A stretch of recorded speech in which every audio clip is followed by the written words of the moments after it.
Hello दोस्तों, आज हम पढ़ेंगे थर्मोडायनेमिक्स का तीसरा नियम, थर्ड लॉ ऑफ थर्मोडायनेमिक्स।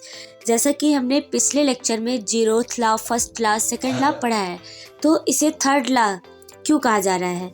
यह क्योंकि उन सभी नियमों से अलग है, इसीलिए इसे अलग लॉ दिया गया है, थर्ड लॉ ऑफ थर्मोडायनेमिक्स। इस नियम को नर्स ने 1906 ईस्वी में प्रपोज किया था, इसलिए इसे नर्स्ड हीट थ्योरम भी कहते हैं। अब इसका स्टेटमेंट क्या है थर्ड लॉ ऑफ थर्मोडायनेमिक्स का, आइए देखते हैं।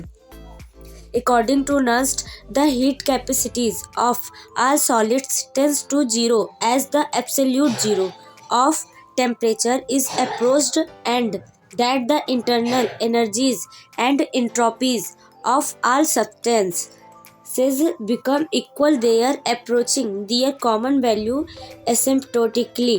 मतलब क्या है कि जब हमारी जो टेम्परेचर है वह जीरो की तरफ टेंड करेगी, तो उस टाइम पर, उस एट द इंस्टेंट टाइम पर हमारा जो चेंज इन एंट्रोपी है वह जीरो के इक्वल होगा। इसको मैथमेटिकली फॉर्म में अगर लिखना है तो हम इस तरह से लिखेंगे, limit T tends to zero delta S equal to zero.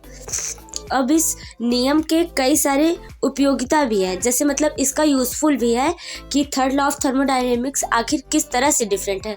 हमारा जीरोथ लॉ जो है वह सिस्टम के बारे में बताता है, फर्स्ट लॉ रिलेशन बताता है इंटरनल एनर्जी में, हीट में और वर्क डन में वो रिलेशन बताता है, और जो हमारा सेकंड लॉ ऑफ थर्मोडायनेमिक्स है वह जो है हमारा मतलब सोर्स, सिंक, इन सब के बारे में बताता है। तो थर्ड लॉ ऑफ थर्मोडायनेमिक्स वह एंट्रोपी से रिलेटेड है, इसलिए यह थ्योरी अलग है, इसलिए इसे थर्ड लॉ ऑफ थर्मोडायनेमिक्स कहा गया।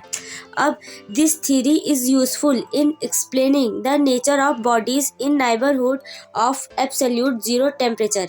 यह थ्योरी ऐसी चीज़ को मतलब एक्सप्लेन करने में यूज़फुल है, जैसे जब हमारा टेम्परेचर जीरो की तरफ टेंड करेगा तो उस समय की बॉडी का जो नेचर है उसको एक्सप्लेन करने में ये थ्योरी काफ़ी यूज़फुल हुई।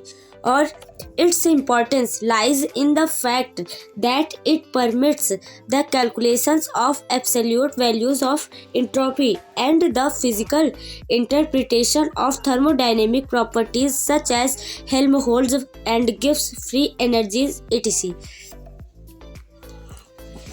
इसका मतलब यह थ्योरी जो है, इसका इम्पॉर्टेंस हमारी जो एंट्रोपी है उसकी एक करेक्ट वैल्यू कैलकुलेट करने में भी काफ़ी इसका मतलब इम्पॉर्टेंस है इस थ्योरी का, और एब्सोल्यूट वैल्यू ऑफ एंट्रोपी, और ये परमिशन देता है उसको कैलकुलेट करने के लिए। और क्या इसका इम्पॉर्टेंस है, थर्मोडायनेमिक प्रॉपर्टीज़ जैसे कि हेल्महोल्ट्ज़, गिब्स और इंटरनल एनर्जी, एंथैल्पी, इन सब के बारे में भी आप इसको कैसे कैलकुलेट कर सकते हैं, इन सब की एब्सोल्यूट वैल्यू आप कैसे निकाल सकते हैं, यह भी बताने में ये थ्योरी काफ़ी यूज़फुल हुई।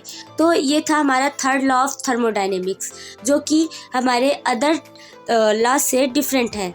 तो आपको ये लेक्चर कैसा लगा हमें कमेंट बॉक्स में ज़रूर बताइएगा। नेक्स्ट वीडियो में हम देखेंगे थर्मोडायनेमिक रिलेशनशिप, जैसे internal energy, enthalpy, Helmholtz function, Gibbs free energies क्या होती हैं, इन सब के बीच में कैसा रिलेशन है, इसके बारे में मैक्सवेल ने काफ़ी अपना महत्वपूर्ण योगदान दिया है, उनके रिलेशन काफ़ी सारे हैं, टीडीएस इक्वेशन है, ये सभी हम नेक्स्ट लेक्चर में देखेंगे। तो आगे के लेक्चर में इन सभी को हम देखेंगे। तो thanks for watching this video.